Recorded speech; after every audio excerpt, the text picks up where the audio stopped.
Medije za igranje igrica, učenje i dopisivanje sa rodbinom.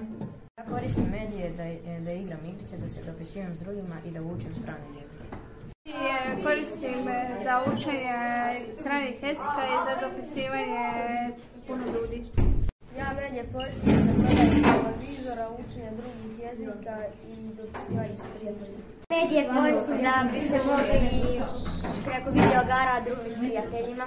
Medije koristim za učenje, na primjer ako neko je u stranoj zemlji, da se možemo njega nazvati, pitati ga kako je ili nešto, da možemo prevesti zadaću s nekog stranog jezika, druženje s prijateljima, igranje video igara.